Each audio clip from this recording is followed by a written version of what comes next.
Bienvenue sur la chaîne Mystère et Boule de Gomme. Aujourd'hui, on va parler des enfants aux yeux noirs et les enfants aux yeux blancs.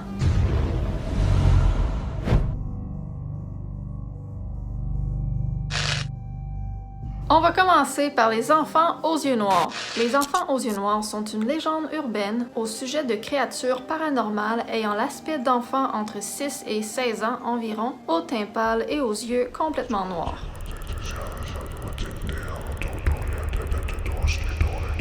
Dans leurs interactions avec les humains, ils insistent souvent pour qu'on les laisse entrer à l'intérieur soit d'une voiture ou d'un domicile d'une maison. Cette légende urbaine fait supposément partie de la culture populaire depuis la fin des années 90. La légende tirerait son origine d'une liste électronique de diffusion, C'est-à-dire un courriel. vous savez, les courriels envoyés en masse, là, comme avant les PowerPoint et ces choses-là.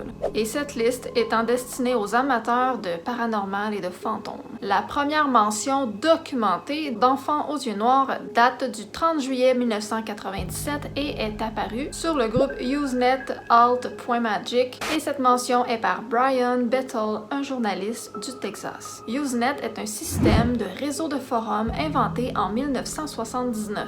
C'est un peu comme un Dropbox d'aujourd'hui. Le dit journaliste écrivain décrit sa rencontre avec deux enfants aux yeux noirs rencontrés un an auparavant en 1996 à Abilene au Texas. Voici son histoire. Deux garçons s'approchèrent de lui alors qu'il était assis dans sa voiture dans un stationnement. Les enfants étaient bien habillés avec une peau olivâtre, donc une espèce de vert clair. Les garçons lui demandèrent de les reconduire chez eux en expliquant qu'ils étaient en route pour le cinéma pour regarder un film et qu'ils avaient oublié leur argent et ils voulaient que Brian Bettel les ramène chez eux. Sauf que le film avait déjà commencé. Ouais, parce que ce que je vous ai pas dit, c'est que dans le fond, Brian était dans un stationnement comme face au cinéma à cause que les lampadaires, les lumières de là éclairaient bien dans l'auto et il était en train d'écrire quelque chose dans l'auto. Bettel, comme sur le coup, il était comme submergé par une espèce de sentiment sur la défensive puis l'envie de fuir. Mais il fut tenté quand même de permettre aux garçons, aux ados, d'entrer dans la voiture. Mais il résista à cette envie et les adolescents devenaient de plus en plus insistants. Ça rendait les ados nerveux et ils étaient de plus en plus fermes pour arriver à entrer dans la voiture. C'est alors que Bettel finit par remarquer leurs yeux noirs comme du charbon. Après quoi, il fut momentanément paralysé par la peur. Il est parti rapidement et lorsqu'il voulut jeter un dernier coup d'œil, et bien évidemment, les garçons avaient disparu. Bettel, il raconte qu'il y a aussi une autre personne qui lui a raconté une histoire similaire qui lui serait arrivée, mais cette fois-ci en Oregon, à Portland. Donc c'est de là que partirait la légende urbaine. On dit légende parce qu'il y a comme pas de preuves, il y a pas de photos, d'extraits vidéo de ça. Il y a beaucoup de témoignages, mais en personne, il y en a moins. C'est surtout des témoignages comme sur Internet. Des histoires écrites ici et là, partagées sur des réseaux sociaux ou sur Reddit. Donc on pense que ces histoires sont quasiment toutes inspirées de la légende de Bettel qui, en fait, est comme accusé d'avoir inventé cette histoire et que ce serait un faux témoignage, un canular. Donc, pour le moment, on peut juste qualifier ça de creepypasta. Et ce creepypasta, parce que c'est ça, Bettel l'a raconté dans son courriel de masse, la liste de diffusion, eh bien, ça le fait fureur à travers les lecteurs de cette liste de diffusion. Ça a tellement été populaire que Bettel a finalement décidé d'organiser une fac, une foire aux questions, pour répondre aux gens puis élaborer sur le phénomène qu'il avait vécu. En 2013, dans un article publié par le Abilene Reporter News, Bettel maintient que sa rencontre paranormale était réelle. Les gens qui ont rencontré des enfants aux yeux noirs rapportent une sensation d'appréhension et d'angoisse à leur contact sans pouvoir expliquer vraiment mais pourquoi. Les enfants cognent parfois aux portes quand c'est à un domicile ou sinon les abordent près de leur véhicule. Et ils vont utiliser parfois, même souvent, voire quasiment tout le temps, une espèce de manipulation mentale afin qu'on soit plus sensible, plus réceptif, plus enclin à leur autoriser à les inviter à entrer. Et cette manipulation mentale, en fait, consiste à convaincre leur interlocuteur, invoquant le besoin de téléphoner à un parent, de manger ou de se protéger du froid. Ce qui est aussi commun, c'est leur incapacité à entrer par eux-mêmes en un endroit sans y être expressément invités. Oui, un peu comme les vampires. La seule réelle différence, c'est qu'ils n'ont pas des dents comme ça, puis ils vont pas aller sucer du sang. C'est à peu près une des grosses différences majeures qui les distingue des vampires, mais oui, ça y ressemble beaucoup.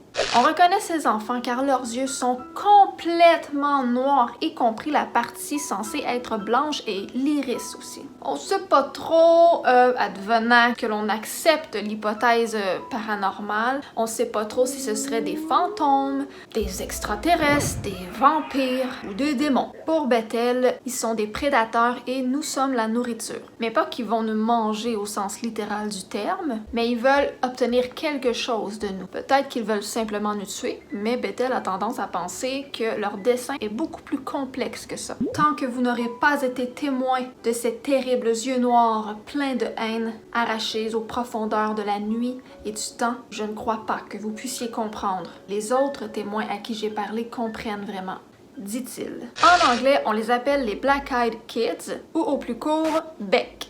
À ne pas confondre avec les Black Eyed Peas.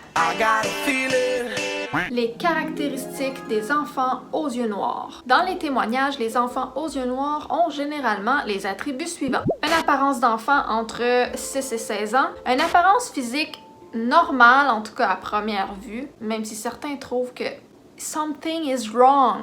Je sais pas comment le traduire en français, il y a quelque chose qui accroche. Mais en tout cas, en apparence normale à première vue, à part les yeux qui sont entièrement noirs, leur comportement aussi est plutôt figé. Leur ton de voix est comme monotone, donne l'impression d'être trop mature pour leur âge, de par leur langage, et aussi beaucoup trop actés.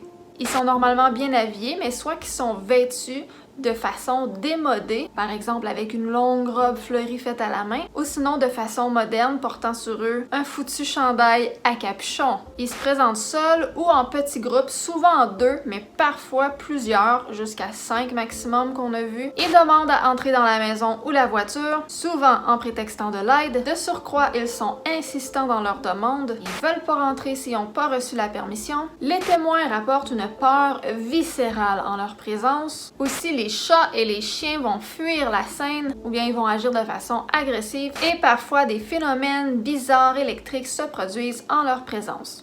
À ce stade, comme je disais tout à l'heure, le phénomène conserve son statut de creepypasta, donc une légende, mais on dénote de nombreux témoignages depuis la première mention de Bethel de la fin des années 90 et en voici quelques exemples.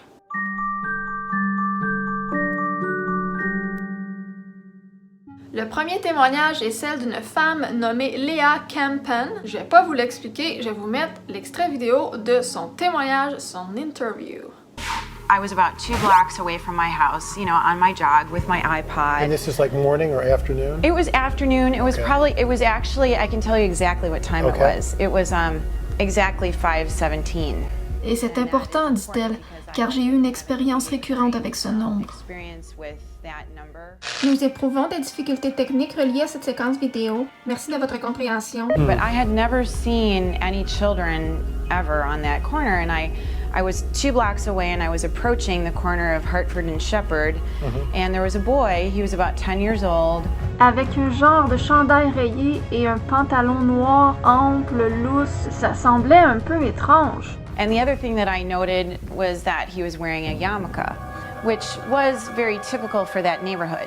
What was He his was to the position? side, Okay. and his head was down. His head was down. Was he wearing Yeah. any yarmulke on? Right, And he was okay. wearing a yarmulke, Right. yes. Nous éprouvons des difficultés techniques reliées à cette séquence vidéo. Merci de votre compréhension. So I didn't Alors, je n'ai think rien about pensé it. de tout ça. Je cours, je suis dans ma bulle, je me dirige vers l'est et à la dernière minute, quand je l'ai approché, j'étais juste à quelques pieds de lui.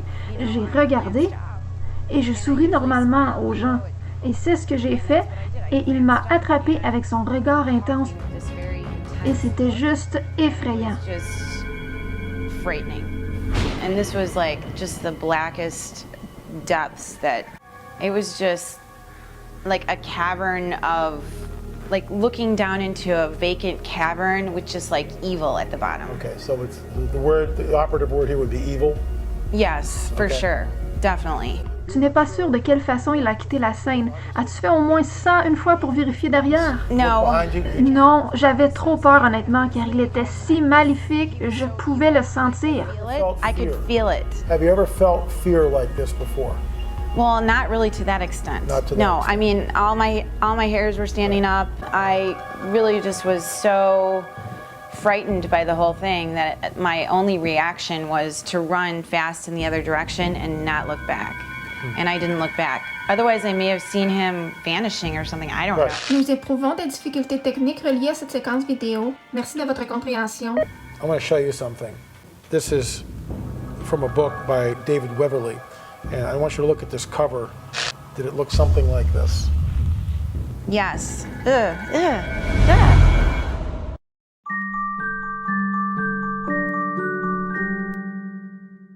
Deuxième témoignage que j'ai noté, c'est qu'en 2014, à Cannock Chase, c'est dans le comté de... Quoi? C'est dans le comté de Staffordshire, au centre-est de l'Angleterre. Il y a eu une vague de beaucoup de témoignages comme en même temps, dans une même période, mais en simultané qu'une vague de témoignages, de rapports d'OVNI. Donc, est-ce que ce serait lié? C'est ce que l'écrivain paranormal Lee Brickley a tenté de savoir. is don't believe everything you're reading in the newspapers and don't believe the things psychics are telling you on TV.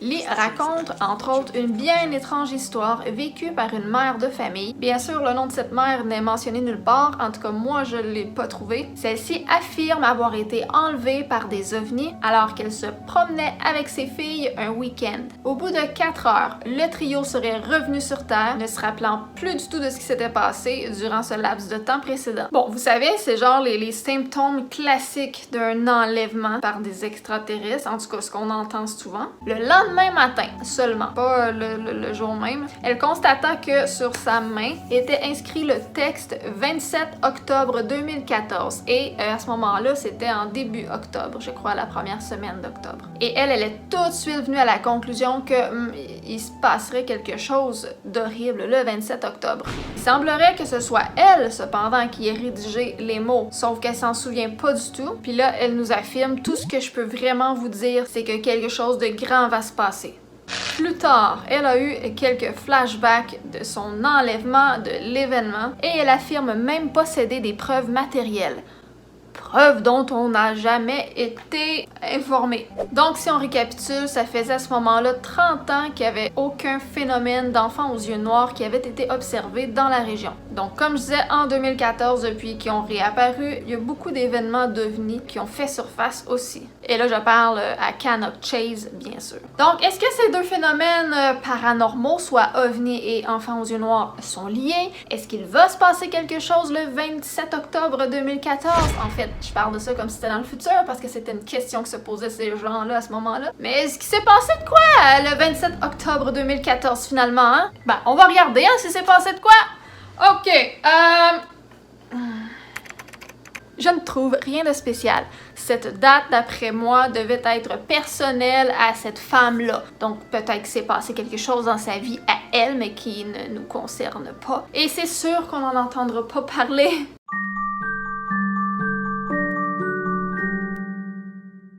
Ok, le troisième témoignage. Une autre histoire dont on ignore le nom de la personne qui témoigne est qu'un homme décida d'ignorer les mises en garde et d'aller camper seul. Aller camper en forêt ou whatever. Ce malchanceux citoyen rencontra d'abord 2 becs. Je vais les appeler becs. Parce que c'est plus court à dire. Il les a rencontrés dans des toilettes pour hommes désertes. Et là, il a décidé de dormir proche de là, dans sa tente. C'est une région isolée, éloignée, tout seul, aux abords d'un lac à quelques kilomètres des toilettes. Selon son récit effrayant, les enfants réussirent à le suivre jusqu'à sa tente, où ils passèrent la plus grande partie de la nuit à le supplier de ne pas être laissé dans le froid. L'homme passa une nuit blanche au centre de sa tente, à essayer d'ignorer les appels. Mettez-nous dans la tente. On a froid, laisse-nous entrer. On veut aller dans la tente. Dis-nous d'entrer dans la tente. On a froid. Il était convaincu qu'à chaque seconde, là, les enfants allaient se jeter sur lui et le tuer. À l'aube, l'homme fut soulagé de découvrir qu'il était seul enfin, à nouveau. Il s'est rien passé de plus, il remballa ses affaires avec frénésie. Il partit à toute hâte, jurant de ne plus jamais camper seul. Fait que c'est ça, il se passait pas rien d'autre pour ce témoignage, mais c'est comme ça d'ailleurs avec les enfants aux yeux noirs, si vous refusez, ben il se passe rien.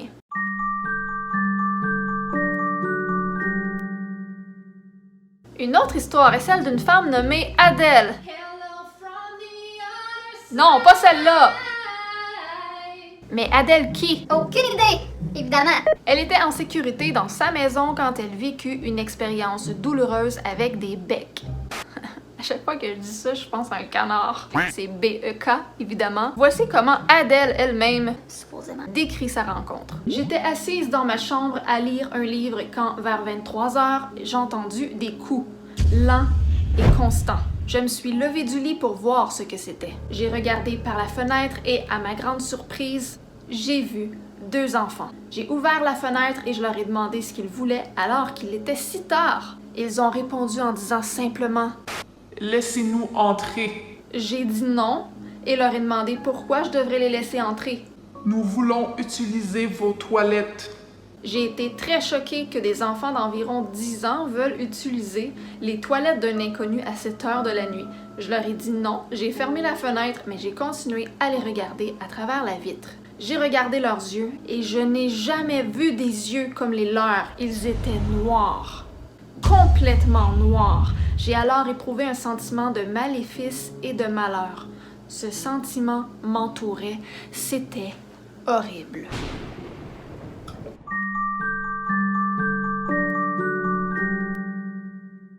Un autre témoignage serait celui d'un militaire, un Marine, qui était en poste au camp Lejeune, en Caroline du Nord. Encore là, on n'a pas le nom complet pour identifier les victimes. Le Marine veillait tard et il regardait un film dans la caserne de l'infanterie où il vivait en novembre 2009. C'était le week-end et tous ses compagnons étaient sortis prendre un verre ou bien partis se coucher et donc lorsqu'il entendit frapper à sa porte, il supposa que c'était seulement son compagnon de chambre qui avait encore dû oublier ses clés. Quand il ouvrit la porte,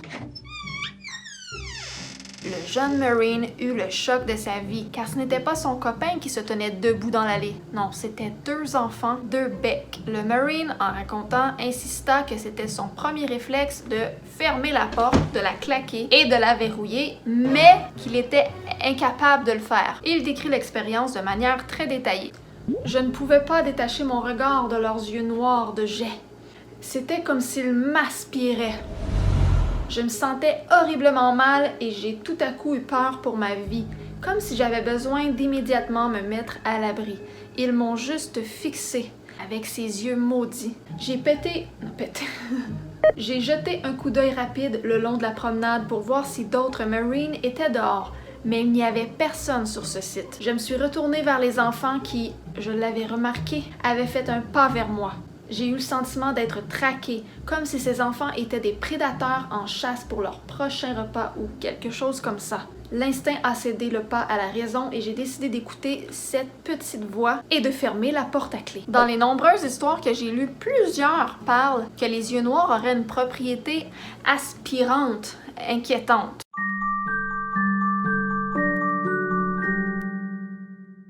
Une autre histoire de militaire maintenant. C'est celle d'un militaire américain qui était en poste en Californie et il habitait dans les baraques réservées aux militaires célibataires. Un soir de 1998, vers 23h, alors qu'il marchait près des baraques pour aller rejoindre des camarades, le vent s'est levé d'un coup et il a entendu comme le rire de 100 personnes en même temps. Un rire transporté par le vent. C'était étrange, mais le militaire se dit que ça devait provenir d'un groupe de militaires, un peu plus loin, un groupe de soldats. Alors qu'il montait au 2e étage de la baraque, il vit un garçon caucasien d'à peu près 8 ou 9 ans assis dans le haut des escaliers. Il avait les cheveux sombres et bouclés. À première vue, un enfant n'avait rien à faire dans une baraque militaire pour célibataires à 23h le soir. Mais le plus bizarre, c'était ce qu'il avait remarqué ensuite.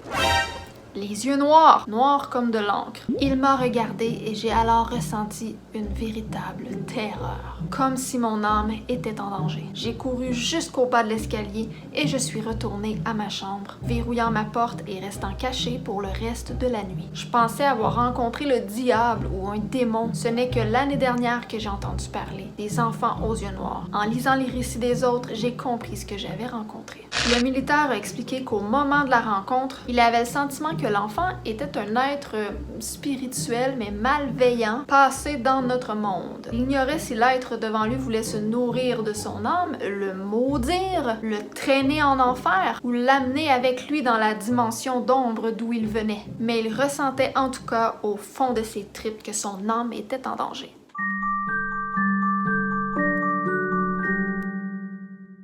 Les enfants aux yeux noirs s'en prendraient aussi aux enfants de leur âge. C'est ce que raconte un garçon de 16 ans ayant vécu une expérience avec eux. Encore là, on n'a pas de nom. Avec un enfant, les becs pourraient aussi engager en plus un contact physique. Le garçon était à l'extérieur de la maison. Il raconte: « Je faisais du skateboard aux environs de 22h30 la nuit dernière et je m'étais arrêtée pour me reposer un peu quand j'ai été approchée par deux enfants, un avec des cheveux blonds, une casquette de baseball et une planche à roulettes peinte tout en noir, et l'autre un peu moins intimidant puisqu'il semblait n'avoir qu'environ 8 ans. Il avait des cheveux blonds également et portait un t-shirt Spider-Man. Le plus âgé m'a parlé alors que mon esprit flanchait. Et toi, tu peux nous aider? On est perdu. On doit utiliser un téléphone. Tu peux nous faire entrer chez toi? J'ai levé les yeux vers eux et j'ai immédiatement ressenti de l'effroi et du désespoir. Je me suis rapidement levée, pressentant que quelque chose n'allait pas.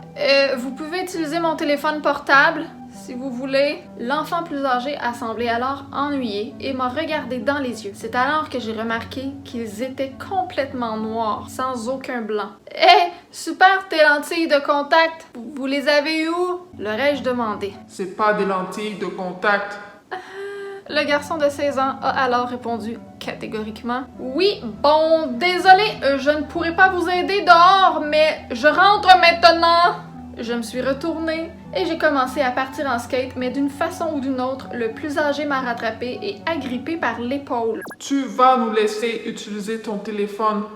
On doit entrer à l'intérieur, mais on ne peut pas le faire si tu nous amènes pas chez toi. » C'est à ce moment-là que je l'ai frappé au visage et que j'ai grimpé les escaliers de ma maison 4 à 4 et j'ai tremblé pendant des heures. Plus tard, quand j'étais sur mon ordinateur, j'ai regardé par la fenêtre et les enfants regardaient la fenêtre. J'en ai parlé à ma mère et bien sûr, elle ne me croit pas.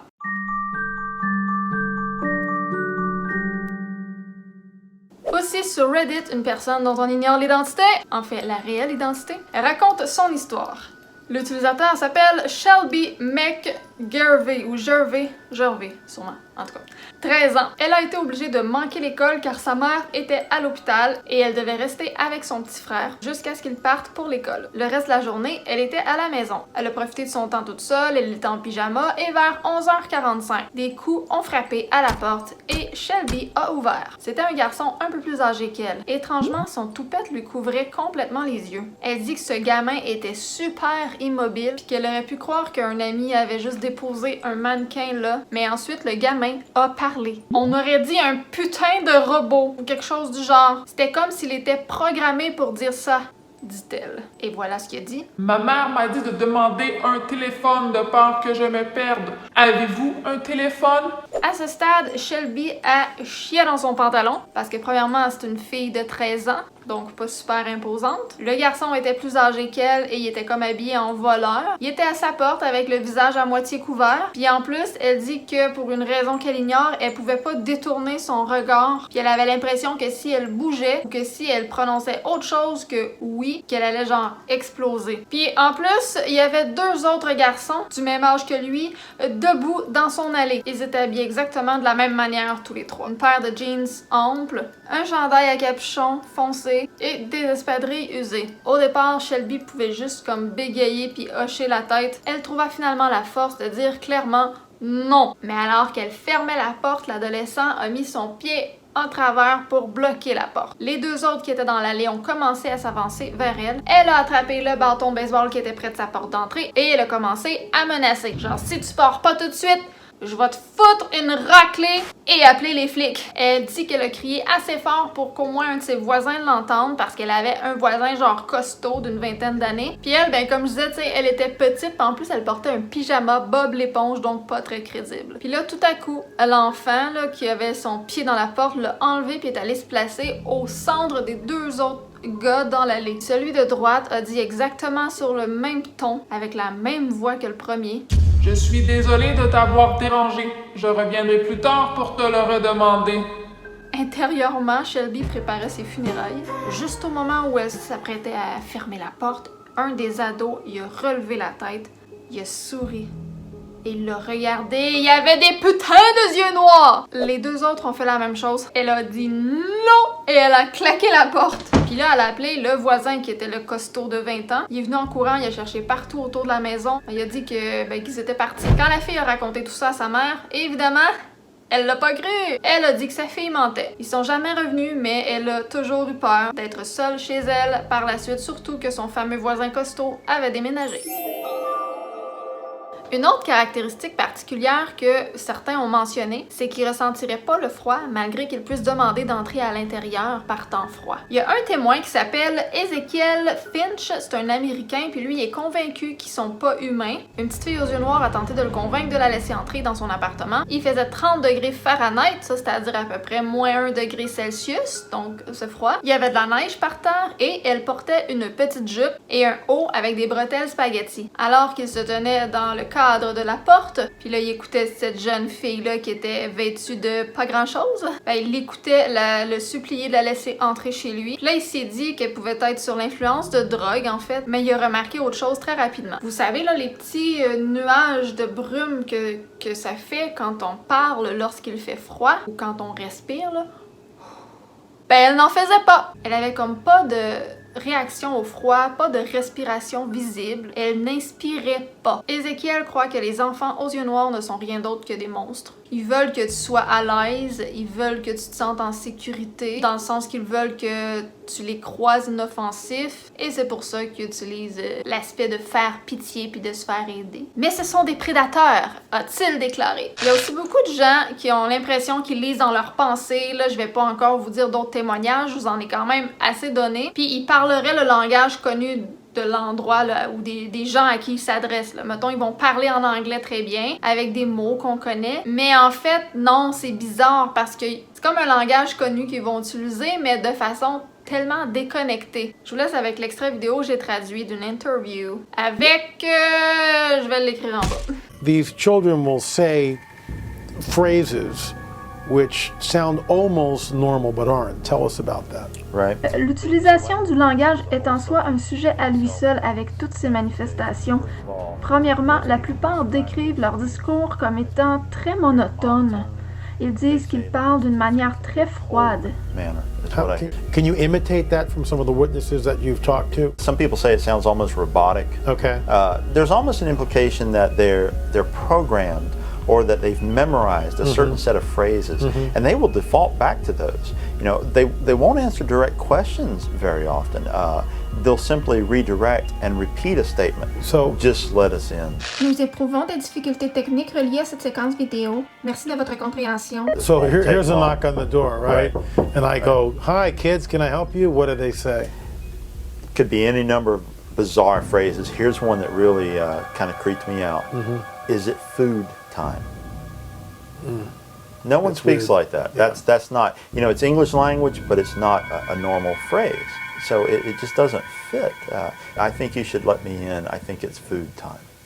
Dans la plupart de ces cas, il s'agit tout le temps de deux garçons, mais il y a aussi des récits impliquant des femmes aux yeux noirs. Et il y a même un compte-rendu bizarre qui a été rapporté par un couple de personnes assez âgées, qui, eux, parlent plutôt d'un groupe d'adolescents aux yeux noirs qui sont arrêtés devant leur maison dans un fourgon d'un modèle récent. Pendant ce temps-là, il y a deux autres becs qui tentaient d'accéder à leur domicile et les autres promenaient un teckel, donc un petit chien saucisse, en face de chez eux. Bon, en tout cas, ça c'est comme une exception, puis ça peut très bien juste être des mauvais garnements qui tentaient de cambrioler en utilisant peut-être la légende à leur avantage, en mettant des verres de contact ou peu importe. Ok, maintenant je reviens sur ce que j'ai dit au début de la vidéo. Je sais que Wikipédia dit que ce n'est qu'une légende et que la première mention documentée daterait de 1996 et que ce serait de ça que tout le reste des autres témoignages s'inspirerait, mais ce serait faux. Je dis pas que c'est ça que je crois, mais je vais vous dire pourquoi il y en a qui disent ça. C'est qu'il existe bien d'autres témoignages qui dateraient d'avant 1996. Et puis depuis 1996, ben, il y en a eu tellement d'autres aussi que pour eux, c'est quand même possible qu'on peut tous les mettre sur le dos d'adolescents qui portent des verres de contact. Voici ce que j'ai trouvé comme info pour les témoignages antérieurs à 1996. Selon certains,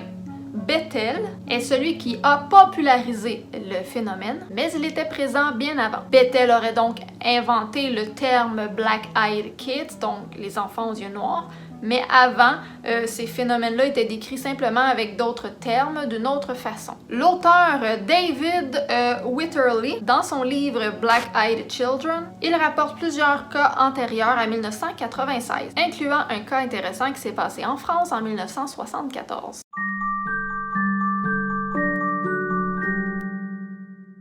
Selon un rapport du NICAP, le National Investigation Committee on Aerial Phenomena, 2 hommes connus uniquement sous le nom de Alain et Patrick, encore là, on n'a pas d'identité réelle de personne.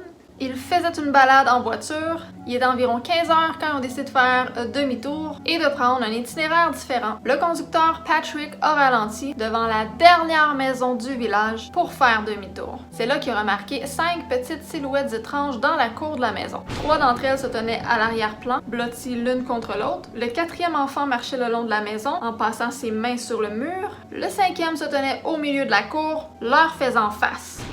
Afin de jeter un œil sur les étranges enfants, Alain baissa la vitre de son côté passager de la voiture et son sang s'est glacé. Les 5 enfants faisaient seulement comme un peu plus de 4 pieds de haut. Je vous montre une illustration d'enfants aux yeux noirs qui a été fait par un des témoins de la rencontre dans Lens. Je sais vraiment pas comment le prononcer, j'ai pas regardé avant, en tout cas en 1974, puis ça a été publié par le NICAP. En tout cas, dans l'histoire, ils étaient tous habillés de la même façon, portant une longue robe qui descendait jusqu'à terre. Leur tissu de leur robe était décoré de taches multicolores. Les êtres avaient la peau jaunâtre et de longs cheveux qui tombaient le long de leur dos jusqu'à leur taille. Leur nez semblait repoussé vers l'intérieur et leurs yeux étaient énormes, complètement noirs, de la taille d'une boule de billard. De là la raison pourquoi je vous montrais l'illustration. L'enfant le plus proche du véhicule leva le bras pour faire signe aux 2 hommes de s'approcher. La scène effraya Alain au point qu'il se mit à hurler, demandant à Patrick de partir au plus vite. Puis Patrick, il a pas hésité. Ils ont fait demi-tour et ils se sont éloignés le plus rapidement possible. Bon, ça c'est comme le témoignage de 1974. Il est un peu différent. La seule chose qui se ressemble, c'est ça a l'air des enfants, ou en tout cas des êtres qui sont pas grands. Ils ont les yeux noirs, mais par contre sont beaucoup plus gros. Ils parlent de cheveux, de nez. Mais il y a aussi la robe avec des taches multicolores. C'est un peu le même genre de vêtements qu'on peut voir dans d'autres apparitions d'enfants aux yeux noirs. Mais sinon, ça ne se ressemble pas tant que ça, je trouve.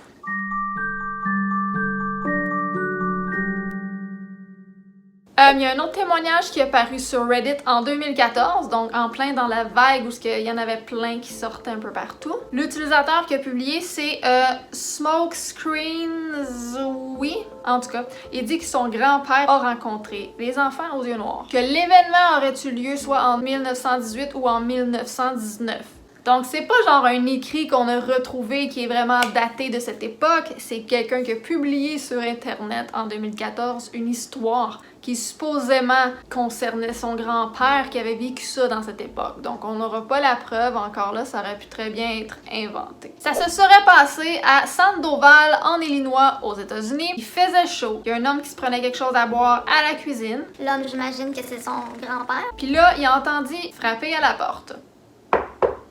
Il l'appelait tout simplement par son nom en plus. Comme il habitait tout près du chemin de fer, il se dit que des sans-abri devaient être arrêtés tout près et voulaient comme lui demander de l'aide, genre pour quêter un repas ou un travail, parce que les sans-abri souvent voyageaient avec les trains puis débarquaient. Mais en s'avançant dans l'entrée, il vit que c'était en fait 2 enfants, une fille et un garçon cette fois-ci. Ils lui demandèrent s'ils pouvaient rentrer dans la maison pour se reposer, en expliquant qu'ils avaient une longue route à faire. Les enfants lui semblaient étranges pour 2 raisons. La première, c'est qu'ils ne le regardaient pas directement, et la deuxième, ils étaient comme ben trop propres. Pas de poussière, pas de sueur, les cheveux bien mis. Mais de fait, monter sur un train, c'était salissant. Donc, pourquoi ils étaient si propres? Les gens, normalement, se retrouvaient avec de la graisse, la poussière de charbon, sans compter les éraflures sur les mains puis les genoux. En plus, marcher dans les champs à cette chaleur-là, en Illinois, ça décoiffait n'importe qui. Mais les enfants devant lui, c'était comme s'ils étaient immaculés, comme si c'était un dimanche et qu'ils s'en vont à l'église. L'homme leur proposa quand même de s'asseoir sur son porche, vu la chaleur dans la maison, mais la petite fille insista. Pouvons-nous entrer?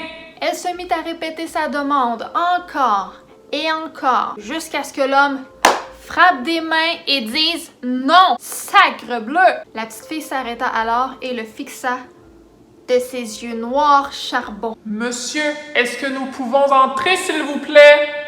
Après cette rencontre, l'homme est allé à la cuisine, il s'est affalé sur une chaise.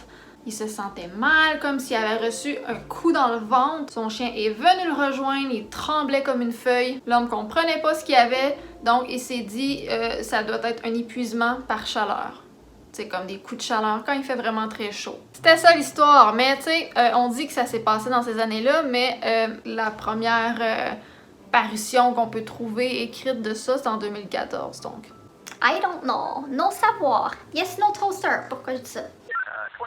Ok, mais pourquoi demanderait-il la permission pour entrer? Pourquoi? Comme dirait Cyprien. On dit que les yeux sont le reflet de l'âme.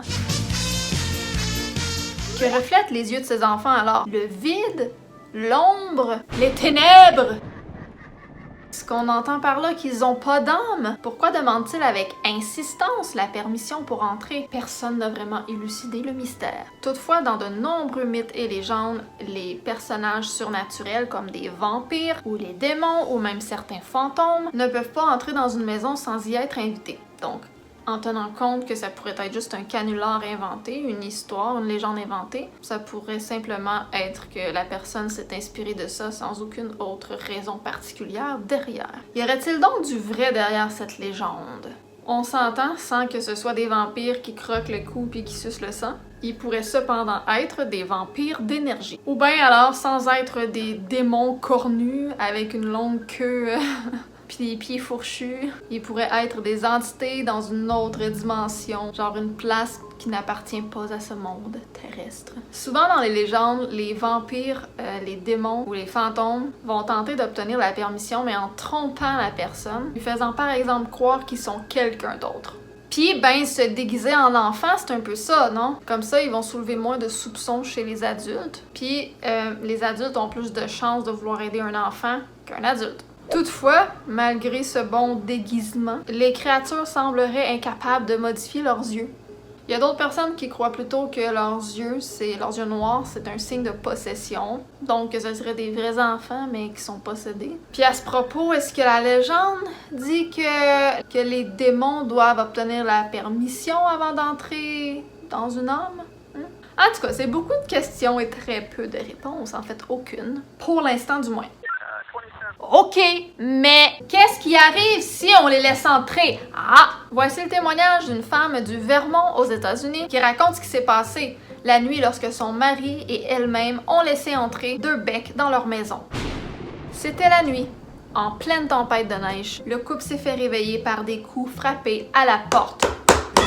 Par la fenêtre, ils pouvaient voir que des traces de pas allaient jusqu'à leur maison, mais il n'y avait aucune voiture en vue. Quand le mari a ouvert la porte, il y avait 2 enfants debout dans la neige qui baissaient les yeux. C'était un garçon et une fille qui n'avaient pas plus de 8 ans. Ils étaient étrangement vêtus et il y avait des coupes de cheveux bizarres. La fille avait de très longs cheveux droits, le garçon avait une coupe de cheveux démodée. C'était comme presque une coupe au bol, là.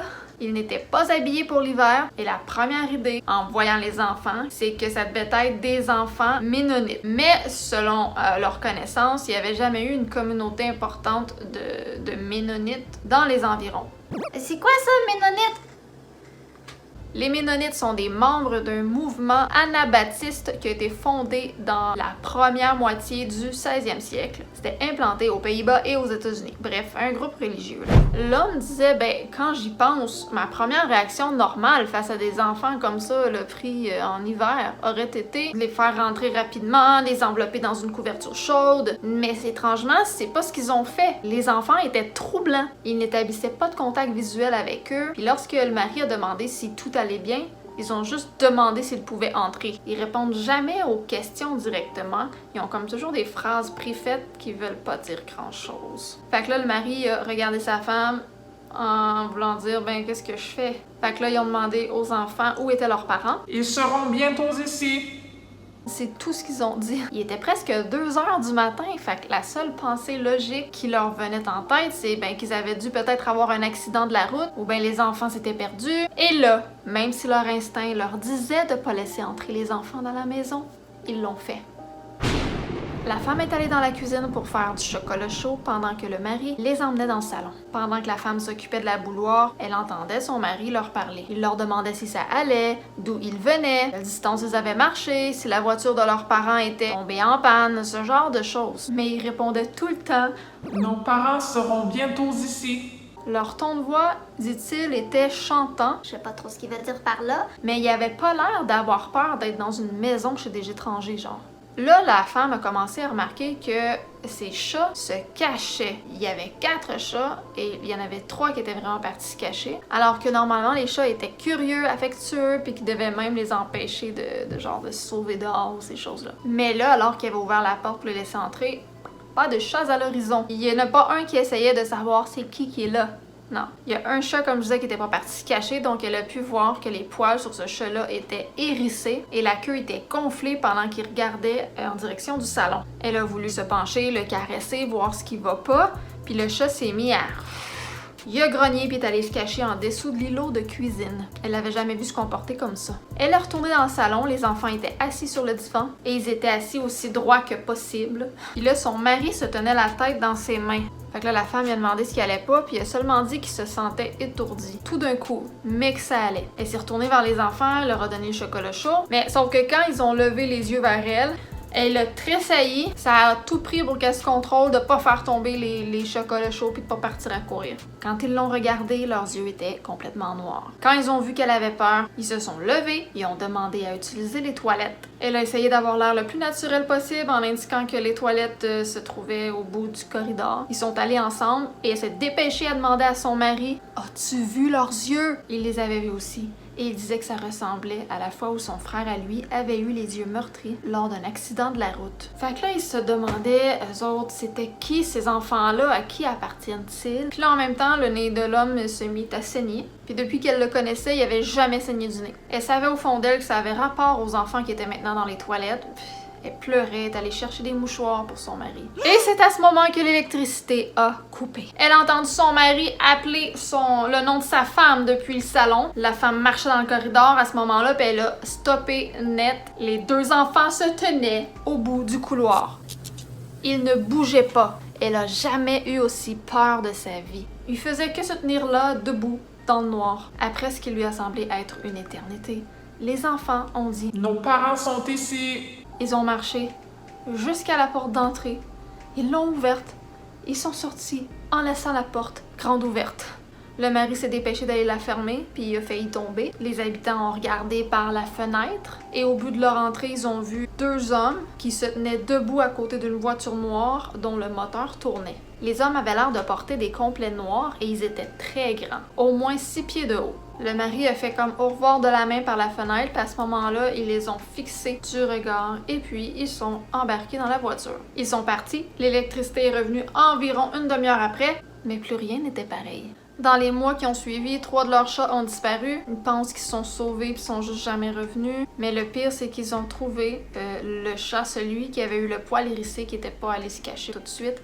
Ils l'ont retrouvé mort dans une flaque de sang dans le salon, comme s'il avait vomi du sang. Le vétérinaire a dit que c'était une sorte d'hémorragie. Et là, les saignements de nez du mari sont devenus chose courante. Ils sont allés voir un médecin. Le médecin ne savait pas quoi dire d'autre que « vous avez les voies nasales sèches ». Sauf qu'après, son mari a été diagnostiqué avec un cancer agressif de la peau. Là, le médecin a demandé s'ils allaient au salon de bronzage. Ils ont ri, mais apparemment, ce genre de mélanome est normalement lié au bronzage artificiel. Le médecin croit que le mari va s'en remettre, mais il comprend juste pas comment ça a pu empirer si rapidement. Le mari n'avait jamais eu d'emploi qui le faisait travailler dehors, donc pas d'exposition au soleil majeur. Depuis que les enfants aux yeux noirs sont rentrés dans leur maison, il souffre toujours d'étourdissement et il a des saignements de nez. Ça a l'air qu'ils ont aussi eu d'autres problèmes de santé, mais qu'ils veulent pas parler au public. Il dit que son état n'a jamais été aussi pire et que personne n'y peut rien. Et il sait que tout ça, c'est à cause qu'il a laissé 2 enfants aux yeux noirs entrer dans sa maison. Ils ont raconté à tout le monde que d'étranges enfants sont venus chez eux, mais personne d'autre les a vus. Plusieurs se sont moqués d'eux en disant « voyons, vous avez peur d'enfants ménonites ». Mais eux autres, ils savent ce qu'ils ont vu. Évidemment, la femme souhaiterait que son mari n'ait jamais ouvert la porte. Et elle nous conseille de publier fortement, de partager son histoire pour avertir les gens au sujet des enfants aux yeux noirs. Son conseil, c'est que si vous les voyez, verrouillez vos portes, appelez la police, attendre qu'il fasse jour, ne faites pas la même erreur qu'eux.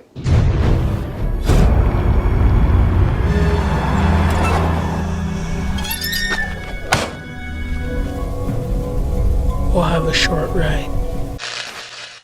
Bon, dans le témoignage que je viens de vous dire, les parents des enfants aux yeux noirs sont venus les chercher en voiture. Il s'agissait de 2 grands hommes en complet noir dans un véhicule noir. La description ressemble étrangement aux hommes en noir. Vous trouvez pas? Toutefois, ce bout-là est comme pas très détaillé. J'étais sûre que j'avais vu genre une figure, quelqu'un, un homme, une forme humanoïde dans ma porte. Bordel de merde, ne me faites plus jamais ça. Faut que je mette mes lunettes. C'est quoi? Pourquoi ça fait ça? Je pense que c'est un genre de mix avec les reflets, le rideau, la noirceur qui tombe. Whatever. Fait que c'est ça, il y a certains auteurs qui signalent vraiment qu'il y a des points qui se rejoignent beaucoup avec les hommes en noir et les parents des enfants aux yeux noirs dans cette histoire-là. Les hommes en noir s'habillent souvent avec des complets, des genres de chapeaux fedora, des lunettes de soleil. Ils se présentent à la porte en demandant d'entrer. Ils sont insistants aussi dans leurs demandes. Les hommes en noir demanderaient aux témoins devenus de ne pas parler, de pas témoigner de ce qu'ils ont vu. Ils ont aussi un comportement figé, puis ils ont un ton de voix là, qui est pas naturel. Et il y a aussi parfois des interférences avec l'électricité ou avec des téléphones. Mais j'irai pas plus loin pour les hommes en noir, je voulais faire une vidéo complète sur le sujet un jour sur ma chaîne, donc oubliez pas de vous abonner. Maintenant, sachez qu'il existe aussi des témoignages similaires concernant les enfants aux yeux blancs.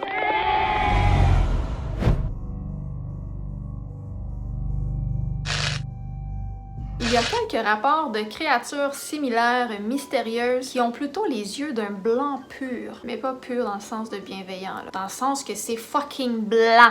Tout est blanc, genre leurs cheveux, leur teint, tout. Bien que moins connus que ceux avec les yeux noirs, les expériences sont autant bizarres et effrayantes.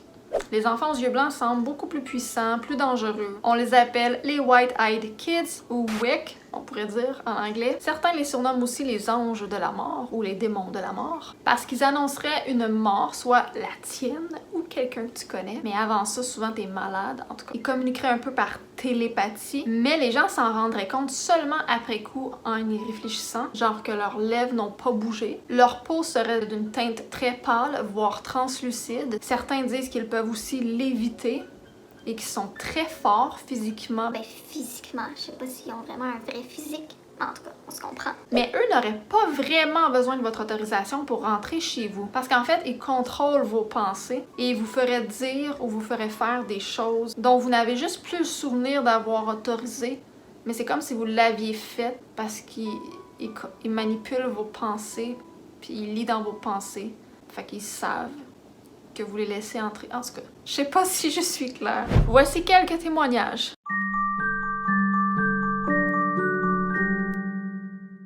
Le premier, l'un des rapports les plus élaborés et les plus frappants d'un enfant aux yeux blancs. C'est un témoignage qui a été présenté sur le site Para-Rational en 2013. Un homme vivait avec son frère et la petite amie de son frère dans une assez petite ville du sud. Le sud de quoi? J'imagine que c'est les États-Unis. I don't know, c'est pas marqué. Il affirme qu'un jour, il allait faire un tour dans son pick-up vers 3 heures du matin, donc il est en voiture. Sur le chemin du retour, il s'est arrêté dans une petite épicerie pour acheter des cigarettes. Il a garé son véhicule au coin de la rue. Et alors qu'il rentrait dans son pick-up pour aller chez lui, quelque chose d'étrange s'est produit. Il a d'abord entendu un tapotement à sa fenêtre. Quand il a regardé pour voir d'où ça venait, il dit qu'il y avait un jeune garçon d'environ 8 ou 9 ans qui se tenait juste derrière la vitre. L'enfant se tenait là, complètement immobile, et lorsqu'on lui a demandé ce qu'il voulait, il a simplement demandé au témoin, poliment, de baisser la vitre. Le témoin raconte « Ma main a commencé à atteindre la manivelle pour baisser la vitre, mais je me suis arrêtée.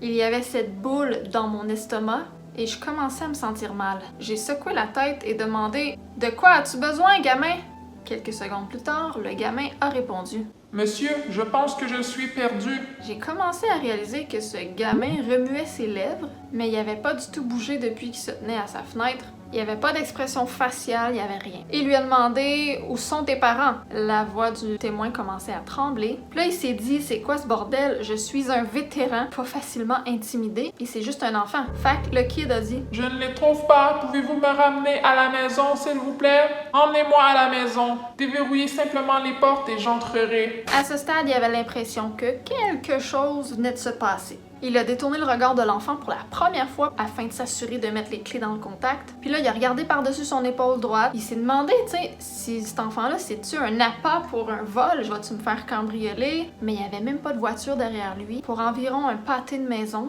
Fait que là, il désespérait.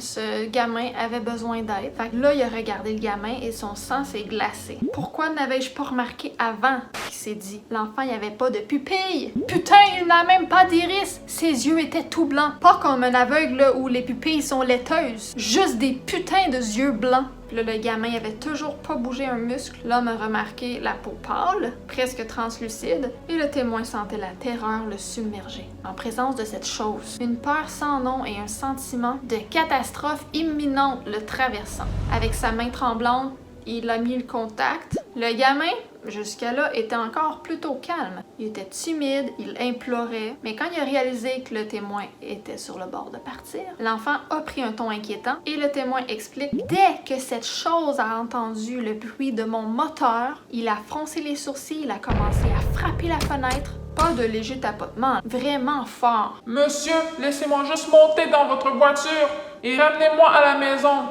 C'est bon. » Il sait pas comment l'expliquer, mais il dit qu'il pouvait plus sentir sa voix que l'entendre. C'était un peu ça le format télépathique que je précisais au début. Donc le gars il est parti, il a jeté un coup d'œil dans le rétro.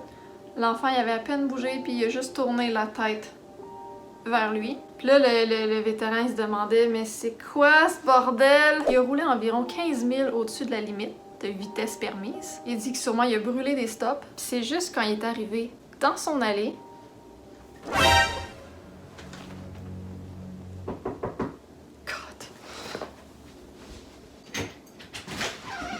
Allô? Super. Et merci à vous. Manger ça. Merci. Est-ce que vous avez entendu? Ça a cogné à la porte. God! Ah! C'était pas une enfant. C'était une dame aux cheveux blonds. On reprend.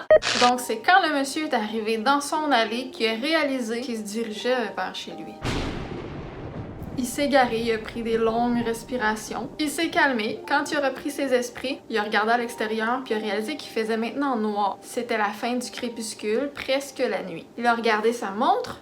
Il était pourtant 19h01, mais il était pas à plus de 8 km du lieu, là, du bureau d'où il était. Pourtant, ça lui a pris presque 2h30 pour rentrer chez lui. Donc là, il y a comme la notion du temps qui se perd. Quand ai-je perdu tout mon temps?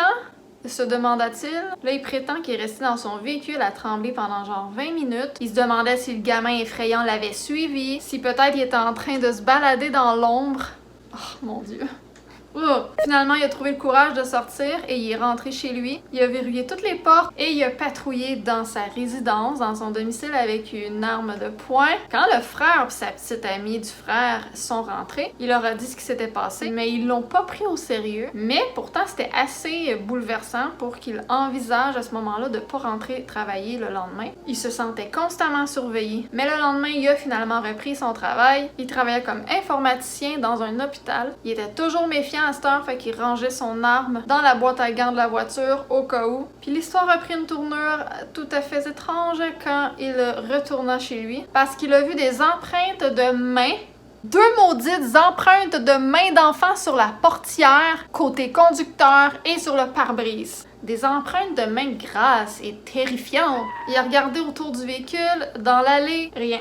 Il a déverrouillé ses portières, il est rentré, il a reverrouillé les portes, il a ouvert le coffre à gants, il a sorti le pistolet, il a mis la clé dans le contact, mais là il se sentait pas très bien là, parce que là il s'est demandé, ce petit gamin il a été partout autour de mon camion, puis s'il avait fait quelque chose au camion, fait qu'il a décidé de rentrer, où ce qu'il travaillait là j'imagine, il a rangé ce qu'il appelle le Glock, c'est-à-dire il l'a remis dans le coffre à gants parce qu'il avait pas le droit de l'emmener, le Glock ça doit être son fusil là, il avait pas le droit de l'emmener dans l'hôpital, donc il y avait l'étui sur lui, mais il pouvait pas emmener le fusil. Il a ouvert le capot de l'auto. Fait que là, je sais plus trop, est-tu dans l'hôpital ou c'est qui? En tout cas, bref, détail que je n'ai pas compris à cause de la traduction. Il a ouvert le capot. Puis là, lui, il est pas mécanicien, donc il savait pas quoi exactement chercher. Il voulait comme s'assurer que tout avait l'air normal. Il était raisonnablement satisfait, on va dire. Puis anyway, genre, il reconnaîtrait pas un sabotage d'un seul coup d'œil comme ça qu'il a dit. Fait qu'il est remonté dans le véhicule, il a verrouillé les portes et il a mis la clé dans le contact. Puis là, il a parti l'auto. Puis là, une fois qu'il avait passé une certaine vitesse, il a roulé lentement, puis là, il a vérifié les freins. Tout était correct, donc il est rentré sans problème chez lui. La maison était vide, comme d'habitude, le frère n'étant pas là. Dès que la pluie a cessé parce qu'il mouillait, il a pris son appareil photo, il est allé à l'extérieur dans l'espoir de photographier les empreintes de main, mais les empreintes avaient disparu. Et donc là, bien sûr, il est devenu malade à cause de tout ça. En tout cas, il insiste que les seules entrées du parking où il était étaient pourtant surveillées et que les empreintes de main sur le camion n'étaient pas là à son arrivée, juste au retour à son camion. Voilà, les véhicules semblent être la cible pour ces créatures.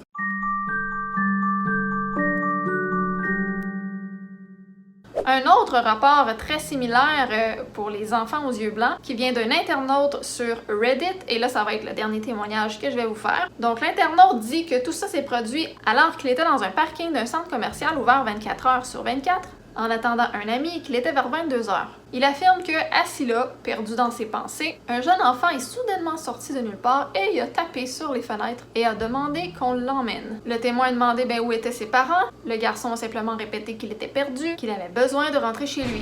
Les choses n'ont fait que s'aggraver à partir de là. Le témoin dit que c'était vraiment bizarre. Là, il l'a à nouveau regardé et là, il a remarqué quelque chose de vraiment anormal, ses putains de yeux blancs. Il décrit ça comme un blanc sans fin. Tu sais, une profondeur de blanc, là, blanc pur. La même chose pour les enfants aux yeux noirs, c'était comme profond. Là. Fait qu'il y avait pas d'iris, pas de pupille, juste un solide mur de lumière. Il savait pas pourquoi, mais il s'est comme senti sourire un petit peu en le regardant. Puis là, ses pensées ont commencé à se rassembler. Ça a duré environ 3 secondes. Puis là, il a fait comme « Non, désolé, je dois y aller. » Et il a immédiatement regretté d'avoir répondu, qu'il dit. Mais vous devez m'amener! A répondu le gamin. Il dit qu'il sait pas comment, mais il pouvait plus sentir sa voix que l'entendre. Exactement comme l'autre cas. Les mots ont commencé à résonner dans son esprit plus longtemps qu'il n'aurait dû. Je peux pas t'aider, je dois y aller là. Et il a commencé à paniquer. Le gamin répondit de nouveau, cette fois avec quelque chose d'indescriptible derrière sa voix. Je suis perdu et je veux juste rentrer chez moi. Il sait pas comment, mais à ce stade, c'était comme si l'enfant parlait à travers d'un haut-parleur. Pendant qu'il parlait, il ressentait comme si un boom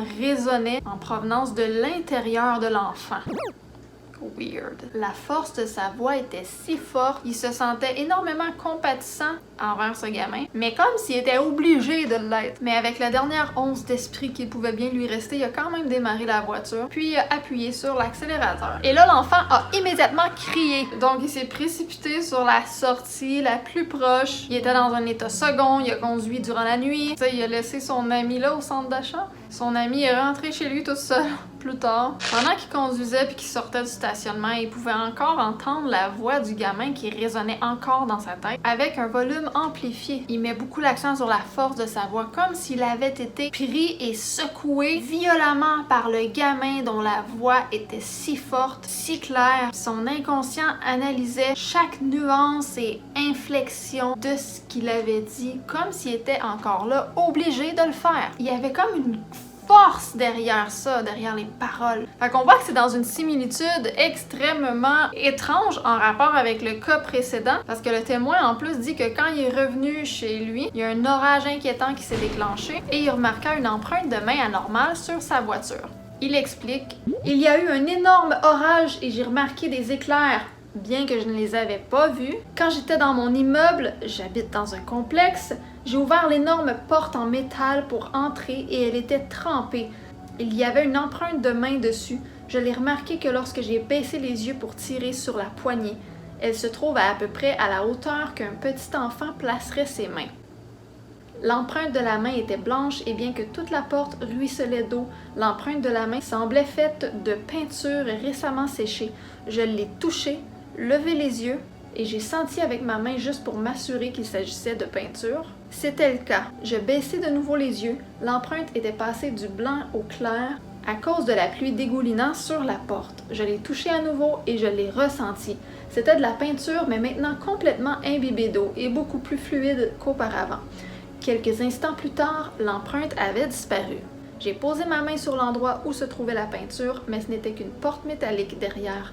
Pour une raison quelconque, j'ai regardé derrière moi. Bien sûr, il n'y avait personne là-bas. Je suis allée à l'intérieur et je me suis dirigée vers mon appartement et j'ai passé une bonne nuit. Je n'ai pas rencontré d'enfant aux yeux blancs depuis, ou aucun être surnaturel d'ailleurs. Là, je suis pas sûre de ce que je comprends. Tantôt, là, je disais qu'il y avait des traces sur sa voiture. Je sais pas si c'est juste sur la porte de son immeuble ou si c'est vraiment sur la voiture aussi. En tout cas, bref, il y a beaucoup de similitudes entre les deux témoignages. Et aussi, oui, il y a des similitudes avec les enfants aux yeux noirs, mais il y a aussi des différences. Dans ce cas, il y a évidemment la couleur des yeux, mais il y a aussi la mention inhabituelle de temps perdu. Parce que dans le premier témoignage que je vous ai raconté, il y a comme un laps de temps que la personne ne sait pas ce qu'elle a fait, ce qui est arrivé. Il y a aussi le harcèlement et les preuves supplémentaires laissées sous la forme d'empreintes de main après l'avoir rencontré une première fois. Les enfants aux yeux noirs font pas ça. Ils vont pas comme relancer. Aussi, basé sur certains témoignages, les enfants aux yeux blancs conduiraient parfois des véhicules. En fait, comme des vélos dans l'histoire que moi j'ai lue. Mais tu sais, juste s'il le faut. Ils vont vous pourchasser en quelque sorte. Tu sais, vous allez, par exemple, vous retourner, vous l'avez vu dans la soirée, vous vous retournez, vous voyez encore apparaître à votre fenêtre ou 3-4 jours plus tard, des choses comme ça. Vous allez les voir à plusieurs reprises, normalement. Ça, c'est contrairement aux enfants aux yeux noirs qui, eux, conduisent pas de véhicule ou de vélo, mais ils semblent au contraire vouloir se faire conduire quelque part. Et ils vont pas réapparaître par la suite, comme je disais. Ben, tu peux les voir plusieurs fois dans ta vie, mais ce que je veux dire, c'est que c'est pas le même enfant qui va comme tout le temps te réapparaître, là, comme s'il te pourchassait. Également, la rencontre avec les enfants aux yeux blancs laisserait souvent des problèmes de santé menant à une mort, ou bien simplement une mort directe, soit de toi ou de quelqu'un que tu connais. Ce serait donc un signe de malheur imminent ou de mort. De là pourquoi on les appelle les anges ou les démons de la mort. Voilà, j'espère que vous avez aimé cette vidéo. Merci de vous être abonné. On se voit dans une prochaine vidéo mystère. 10-4.